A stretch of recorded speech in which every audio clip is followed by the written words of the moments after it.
is the Trader Investor again this morning, Monday morning, this time for a market analysis, the broader market. And let's start off with the SPY. And the reason I'm showing you the daily, not starting off with my usual 15 minutes, is to show you that it is an inside day. Even when you look at the numbers, minus 0.15, it's a very low number, less than 0.05%, right? So that's really not a big deal. As a negative day, it's not a big deal. As a positive day, is a direction, and it's an inside day. And let's quickly take a look at all of them. As you can see, Qs are having an inside day. IWM is a little bit stronger. It's not having an inside day. It has broken out of the high of Friday. Now this was a good swing play that I started. I started here, that it collapsed on me, and I'm considering on adding another swing position because I'm expecting price to continue to drive up. But we shall see. I'm waiting for maybe a smaller pullback in a lower time frame for a buying opportunity. Diamonds, again, diamonds, the numbers are pretty flat, but what you can see is we're also not having an inside day in the diamonds. But always to look at is recent highs, recent 15-minute ranges. Look how it's acting as a strong resistance. And what I want to see is, when this kind of resistance takes place, is I want to see some sort of manipulation. Once manipulation is done, either price will test it from the upper side as a support, or it will test it from the lower side as a resistance.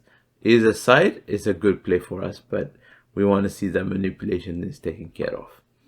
So now that we have looked at the daily chart, let's go to our standard 15-minute chart to see where we are in each one of them. And we can start in reverse with the diamonds.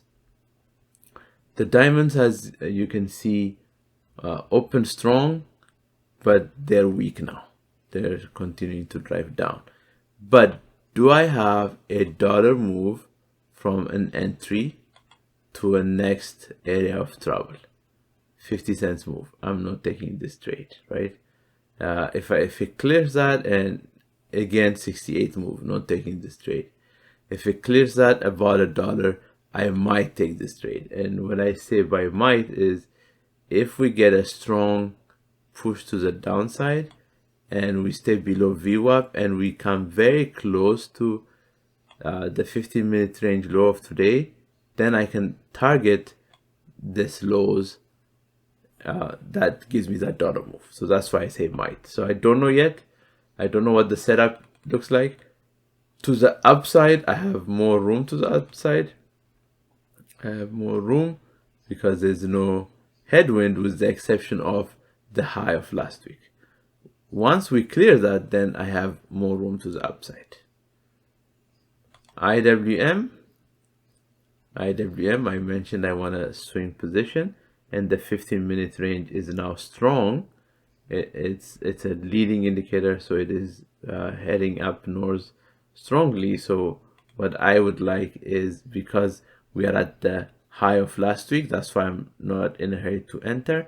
I would like price to retest maybe the highs of the 15-minute range of today, so I can target some higher numbers. This is what I would like to do in IWM. This is what I would like to see. To the downside, nothing yet, because there's a lot of headwinds, plus it is showing some strength as it is today. So going to the Qs, then on the 15-minute chart, we're starting to see an indecision, because even the first 15 minutes, it wasn't deciding which way it wants to go. So where it opened is where it closed. The next 15 minutes, it's creating an inverse hammer, so it's staying within the 15-minute range. Now, what I want to see is, do I have a dollar entry if I want to target this next 15-minute range? I do have about $1 entry. This is very, very close, cutting it close. especially when IWM is leading. I don't know if I'm going to be in a hurry to enter. I still want to take advantage of this downside, especially if it gives me a test of that area, gives me a re-entry, then I'm targeting the next level. Then I know it's much bigger than $1, so I can be comfortable to take that position. So that's how I'm looking at the Qs. To the upside, the only thing that's in the way is the highs of Friday and the highs of last week. So they happen to be the same number. So that's what I'm looking at. So as soon as I clear that, then I can go to the upside for more distance. SPYs, if we look at SPYs, we're showing some weakness. Now in the SPYs, there is a dollar move because I started out late. Have I missed it? There's about $1 here and too late to enter now because the move has already happened. And you know, as I was preparing this video starting late, I am missing this move. That's okay to miss this move because price is always going to give us another opportunity. If it's going to be a down day, it's going to come test these and then give me another re-entry so I can continue to drive the price down, playing it down, right? I don't drive the price down, but as the markets drive down, I participate in that.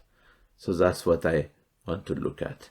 So far, the only thing that is at a possible play is the SPYs to the downside,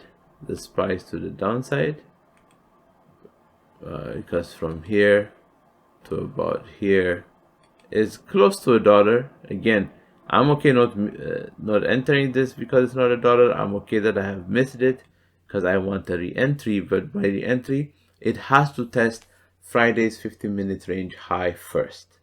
Once I know it has tested it and wants to break through it, I can participate. So this is how the markets are setting up. And we will come back later on today when the market closes to see if there was any expectation, if it met any triggers, any trading criteria, or if it stayed in a small range and there was no play today. All right, everyone, take care, and I'll see you in the next video.